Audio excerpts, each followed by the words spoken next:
Yo, what is good YouTube, and welcome back to another JC2K video. In today's video, we're going to be talking about the best limited lineup that you can build here for week 2 of season 5 in NBA 2K23 MyTEAM. I didn't upload the best limited lineup last week, plain and simple because the limited requirements are pretty ridiculous, so I thought they were really hard to complete. In all honesty, to find the best lineup, didn't really find a best lineup myself, just kind of had to use whatever cards you had for that rule set. But we're back this week with a more normal rule set and got ourselves a heck of a team built for this weekend's limited. But before we hop into the video, if you haven't already, make sure you hit that subscribe button. Help me push towards the 10,000 subscriber mark on the channel. We're less than 200 subscribers away, and I upload every single day. Would really appreciate it if you all do subscribe.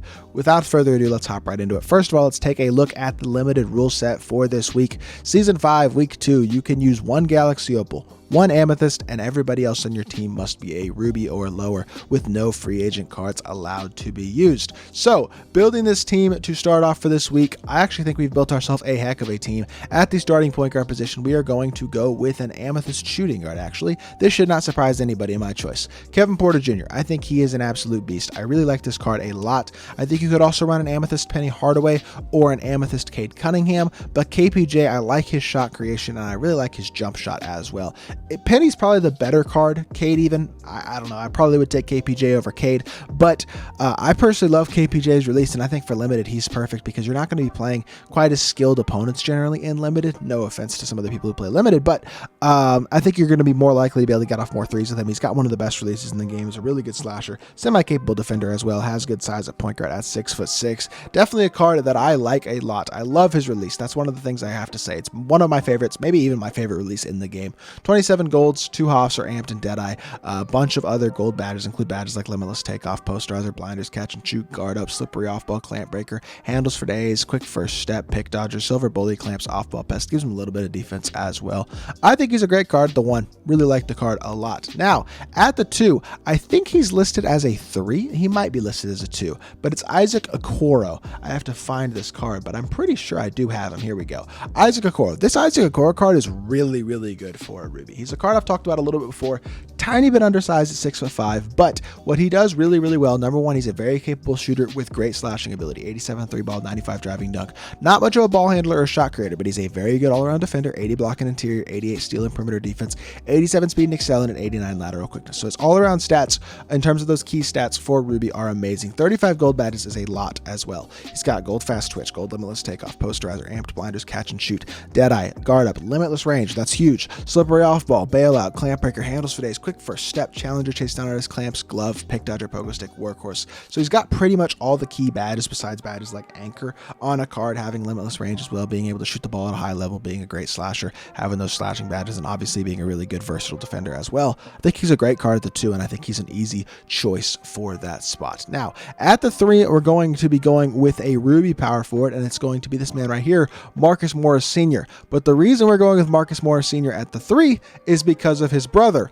Markieff Morris, who you can put at the 4. These 2 cards together give you a duo that moves them both to diamond. So I think this duo is really, really good because it makes both of these guys significantly better. As y'all can see, Marcus now has an 84 driving layup, 86 post game, 93 3-ball, I'm sorry, 93 mid-range, 93 ball, 85 driving dunk, 82 ball handle, becomes a really solid defender, great rebounder, 84 speed, 83 excel, 85 lateral quickness. Badge-wise, I think his badges do get upgraded relatively significantly as diamond as well, but I'll have to check that, I think, actually manually here in a second. But then Markieff Morris as well, same thing, now has an 80 driving layup, 84 3-ball, 85 free throw, 84 block, 94 interior, which is really good. He's an awesome rebounder, not the fastest card in the world, but 94 strength and hustle as well.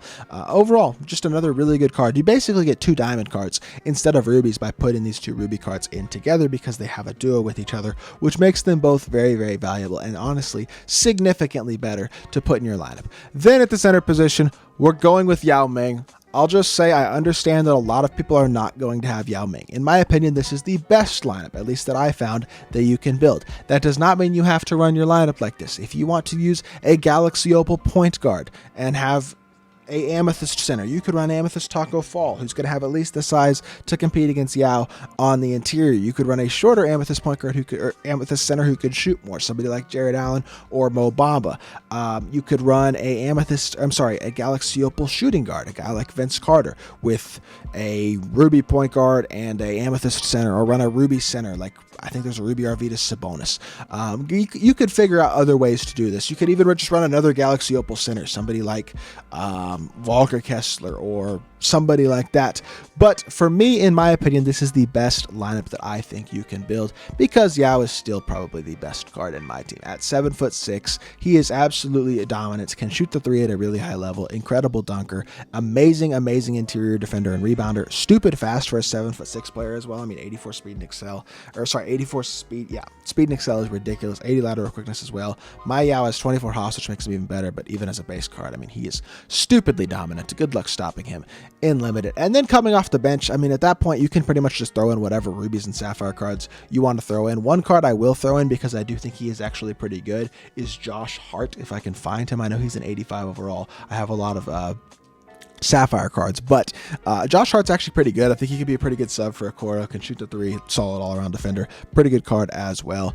In terms of Ruby players to add, I mean, there really aren't a ton. Maybe this Bimbo Coles card is semi-decent, but the thing about him is he's only 6'1", does have pretty good stats and badges, which is nice. I mean, he's a very capable shooter, solid slasher, good ball handler, good perimeter defender, 85 interior, 95 speed and excel, 93 lateral quickness. He's got 39 gold badges, a lot of the key badges as well on the card, so he'll be pretty good. I mean, he's got gold anchor, gold clamps, all the defensive badges, basically everything except for limitless range. So another solid card there, but I don't think the bench matters as much, because you're probably not going to use these cards on the bench very much. You could run Wendell Carter Jr. at the backup 4 or 5. In my opinion, he is the best all-around Ruby big in the game. Keldon Johnson's still a really solid card, a good moments Ruby right there. And then, I don't know, is there another Ruby power forward or somebody we could throw in here? We could throw in Jared Vanderbilt. He can shoot.